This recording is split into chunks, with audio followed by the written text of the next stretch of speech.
Already 250 CC কিন্তু launch হয়ে গেল, তারপরেও এই 155 সিসি যে বাইকটা, এই সুজুকি জিক্সার যে মনোটন বাইকটা, এইটার চাহিদা কিন্তু ভাই কমবে না। ঠিক আছে, হ্যাঁ এটার যদিও কিছু খারাপ দিক আছে, কিন্তু ভালোর দিকের পরিমাণটা বেশি খারাপের চেয়ে, তাই না?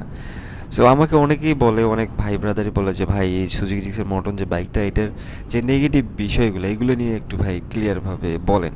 আমি যদিও এটা নিয়ে একটু ভিডিও করছি এর আগেও, মোটামুটি ভিডিওটা ভালোই ভিউ হয়েছিল, কিন্তু তারপর আজকে চেষ্টা করলাম যে এই বিষয়টা নিয়ে আরেকটু কথা বলি ক্লিয়ারভাবে।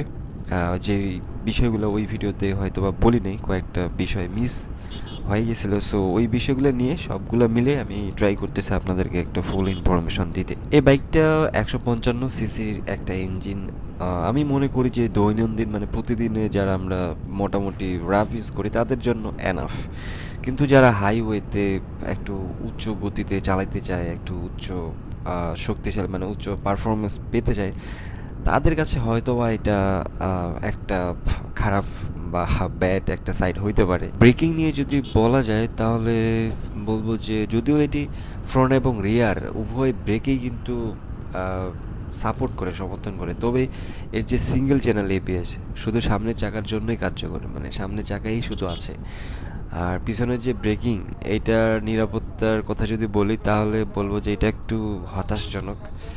কারণ অনেক রাস্তায় মানে রাস্তার কন্ডিশন যদি খারাপ থাকে, ভেজা থাকে, তাহলে পিছনের ব্রেকটা কিন্তু মোটামুটি কিন্তু ভালো স্লিপ করে আটকায় যায়। সো এটা একটা খারাপ দিক বলা যায়। যেহেতু এই বাইকের পিছনের ব্রেকটা হচ্ছে ড্রাম ব্রেক এবং সামনে সিঙ্গেল ব্রেক, কিন্তু ড্রাম ব্রেকের তুলনায় আপনারা সামনে ডিস্ক ব্রেকে মোটামুটি ভালো পারফরমেন্স পাবেন, মানে কনফিডেন্স পাবেন ব্রেকিংয়ে।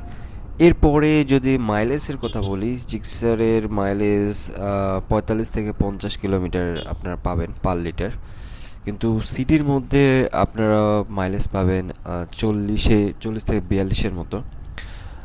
অন্যান্য বাইকের সাথে যদি তুলনা করি মানে এই সেগমেন্টের, তাহলে হয়তো বা মাইলেজ একটু কম পাবেন সিটির মধ্যে, কিন্তু এইটার মাইলেজ সহজে কমবে না। আপনারা যখন হাইওয়েতে রাইড করবেন তখন কিন্তু মাইলেজ আপনারা ভালো পাবেন, এবং সিটিতেও যদি রাইড করেন তারপরেও কিন্তু মাইলেজ আপনারা 41 বা 42 পেলেও কিন্তু এটা কন্টিনিউ থেকে যাবে, সহজে কিন্তু একবারে ডাউন হবে না অন্যান্য বাইকের তুলনায়। সো এই দিক দিয়ে একটু নেগেটিভ বললেও কিন্তু আবার পজিটিভও কিন্তু একটা ব্যাপার থেকে যায়।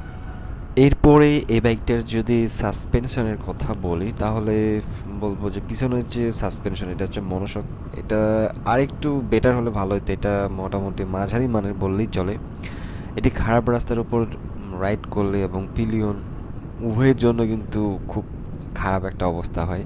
দীর্ঘ রাইডের সময় মানে লং ট্যুরের সময় কিন্তু পিঠ কোমরে কিন্তু মোটামুটি ভালো ব্যথা অনুভব হয়।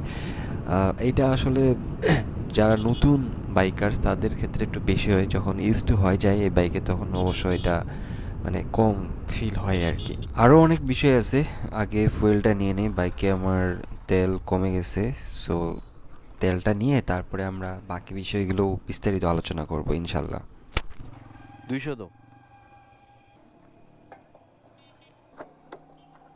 এরপরে এই বাইকের ডিজাইন নিয়ে কিছু বলি। জিক্সার মনোটনের যে ডিজাইন, এটা অনেকের কাছে পুরনো বা সাধারণ মনে হইতে পারে। মানে এটি নতুন রাইডার বা তরুণ মানে ইয়াং জেনারেশনের কাছে আমি মনে করি যে একটা আকর্ষণীয় ডিজাইন, কিন্তু এই সেগমেন্টের অন্যান্য যে বাইক এগুলো কিন্তু অলরেডি নতুন ডিজাইন নিয়ে চলে আসছে, কিন্তু এই বাইকটার ডিজাইন এখনও কিন্তু আগের মতোই আছে।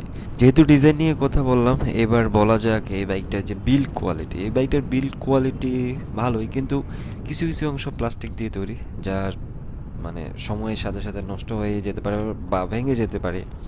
বিশেষত মানে লং টাইম ইউজ করার পর লং টাইম ব্যবহারকারীরা বিল্ড কোয়ালিটির কারণে মানে এই ধরনের বিল্ড কোয়ালিটির কারণে সমস্যায় পড়তে পারে। এরপরে বলা যাক যারা একটু হাই আরপিএমে রাইড করতে চায়, মানে একটু রেসিংয়ের এক্সপিরিয়েন্স নিতে চায়, সো সেই ক্ষেত্রে এই বাইকটা যদি বলি তাহলে আমি বলবো যে এই জিক্সার মডার্ন বাইকটা যেহেতু একটা কমিউটার সেগমেন্টের বাইক, স্পোর্টস বাইক হিসেবে তৈরি, তবে এতে দীর্ঘ সময় হাই পারফরমেন্স স্পোর্টস রাইডিংয়ের মানে যে পারফরমেন্স এটা কিন্তু সম্ভব না, এটা পাওয়া সম্ভব না একেবারেই।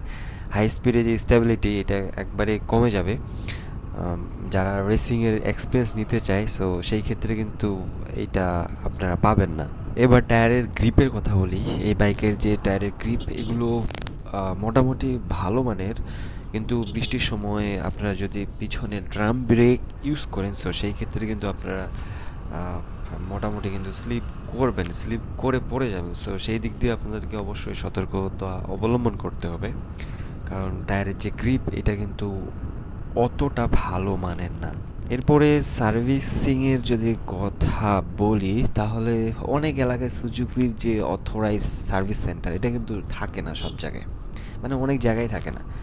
সো ফলে বাইকের যদি কোনো সমস্যা হয় সো বাইক ইউজাররা, ব্যবহারকারীরা আপনাদেরকে অনেক দূরে যেতে হবে সেই অথরাইজ সার্ভিস সেন্টারে। সো এখানে আপনাদেরও একটা মানে প্যারা খেতে হবে। সো এটা একটা খারাপ দিক বলা যায়। হ্যাঁ, আপনি সার্ভিস নিতে পারেন কিন্তু আপনাকে বাইরে নিতে হবে। অথরাইজ সার্ভিস সেন্টার থেকে কিন্তু আপনারা সবসময় সার্ভিস নিতে পারবেন না, কারণ অথরাইজ সার্ভিস সেন্টার সব জায়গায় নাই। এরপরে একটা ইম্পর্টেন্ট বিষয় আছে, সেটা হচ্ছে জিক্সার মোটন অনেক অত্যাধুনিক মানে নতুন যে মডার্ন ফিচার এগুলো কিন্তু নাই, অনুপস্থিত। যেমন ফুয়েল মানে ফুল এলইডি হেডল্যাম্প, এটা এখনও কিন্তু হ্যালোজেনেরটাই আছে, এলইডি বাল্ব নাই মানে হেডলাইটে। তারপর ডুয়েল চ্যানেল এবিএস, এটাও যদি থাকতে ভালো হতো, এটাও নাই। এবং মিটারের যে ব্লুটুথ কানেক্টিভিটি 4Gতে যেটা আছে এটা কিন্তু এখানে নাই। সো আমি যদিও এই সেগমেন্টের অন্যান্য বাইকের সাথে তুলনা করি তাহলে বলবো যে এইসব কারণের জন্য কিন্তু অনেক ক্রেতার কাছে এই বাইকটা মানে কম আকর্ষণীয় হইতে পারে। এর আগের ভিডিওতে আমি অন্যান্য যে খারাপ সাইডগুলো এগুলো আমি ভালোভাবে বলছিলাম, কিন্তু আজকে এই ভিডিওতে আমি ওই ভিডিওতে যেগুলো বলিনি সেগুলো বলার চেষ্টা করতেছি। তারপরে ঘুরে ফিরে একটা বিষয় এসে যায়, সেটা হচ্ছে এই বাইকের যে পিলিয়ন, যে সিট, সেটা মানে আপনার সাথে যে ট্যুরে যাবে বা ঘুরবে, আপনার পিছনে যে থাকবে এ আসলে ওইরকম মানে আরামভাবে বসতে পারবে না। একটু পরপর দেখবেন যে নড়াচড়া করবে, কারণ পিছনে যে থাকবে বসবে এ আসলে মানে ভালোভাবে বসতে পারে না। এই পিলিয়নে মানে কমফোর্ট যে ব্যাপারটা এটা একেবারে নেই বললেই চলে।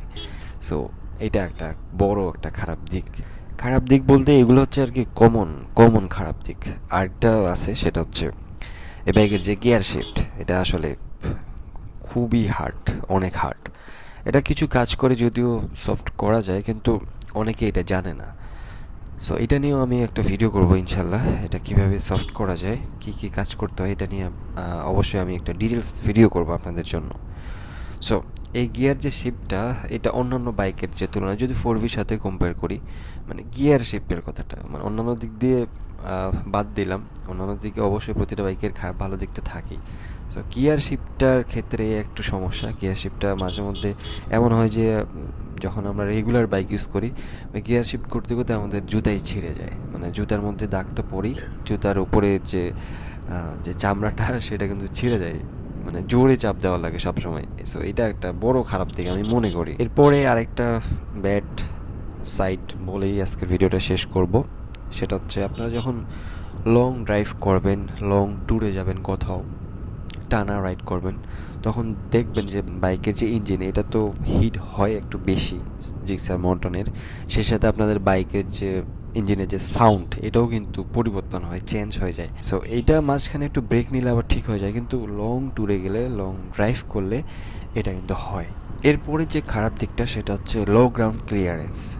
এই মানে এই জিক্সার মর্টন বাইকের যে ক্লিয়ারেন্স, গ্রাউন্ড যে ক্লিয়ারেন্স এটা হচ্ছে 160 মিমি, মানে অনেক রাইডারের জন্য এটা কিন্তু সমস্যার কারণ হতে পারে, যারা একটু উচ্চ গতিতে চালায়, উচ্চ গতিতে ব্রেক করে বা খারাপ রাস্তা রাইড করে। সো তাদের জন্য কিন্তু এই যে গ্রাউন্ড যে ক্লিয়ারেন্স, নিচের যে অংশটা এটাতে মাটিতে লেগে যেতে পারে বা স্পিড ব্রেকারে লেগে যেতে পারে।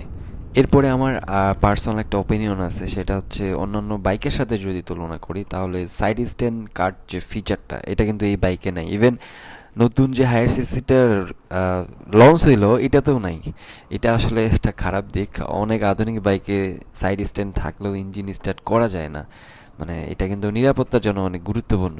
লং টার্ম রিলায়েবিলিটির কথা যদি বলি তাহলে জিক্সারের দীর্ঘমেয়াদী ব্যবহারকারীরা যারা অনেকদিন ধরে এই বাইকটা ব্যবহার করে, মাঝে মাঝে ক্লাস প্লেট, চেন স্পকেট বা সাসপেনশনের কিন্তু স্থায়িত্ব কথা যদি বলি তাহলে কিন্তু সমস্যা থাকে। অনেক দিন ধরে ইউজ করলে আসলে প্রতিটা বাইকেরই এই সমস্যাগুলো হয়, কিন্তু জিক্সারের একটু বেশি হয়। এগুলো কিন্তু যখন আপনারা চেঞ্জ করবেন তখন কিন্তু মোটামুটি ভালোই খরচা করতে হয়। সো এই হচ্ছে ব্যাপার। এই বাইকের খারাপ দিকগুলো আমি চেষ্টা করছি আপনাদেরকে ডিটেলসগুলো বলার। এর আগের ভিডিওতে আমি আরও অন্যান্য যে ব্যাড সাইডগুলো সেগুলো ডিটেলস বলছি। আসলে প্রতিটা বাইকেরই ভালো খারাপ দিক থাকে। এই বাইকেরও কিছু বিশেষ ভালো দিক আছে যেগুলো আবার অন্যান্য বাইকে নেই। সো সব কিছু মিলাই আসলে আপনারা ডিসিশন নেবেন যে কোন বাইকটা আপনার জন্য বেস্ট হবে। ঠিক আছে? সো আপনারা যদি চান যে জানতে চান যে এই বাইকের ভালো দিকগুলো আসলে কী কী, এইগুলো নিয়ে কিন্তু আমি ভিডিও করছি। সো আপনারা অবশ্যই চ্যানেলটা আমার চেক করবেন, ভিডিওগুলো চেক করবেন। অনেক ভিডিও আছে বাইক রিলেটেড। সো ঠিক আছে, তাহলে আজকের মতো এখানেই। সবাই ভালো থাকেন, সুস্থ থাকেন, এবং অবশ্যই আপনারা যারা নতুন দেখতেছেন এবং এইরকম বাইক নিয়ে ইনফরমেশন পেতে চান অবশ্যই চ্যানেলটা আমার সাবস্ক্রাইব করবেন। সো সবাই ভালো থাকেন, সুস্থ থাকেন, এবং অবশ্যই সেভ রাইড করবেন। আল্লাহ হাফেজ।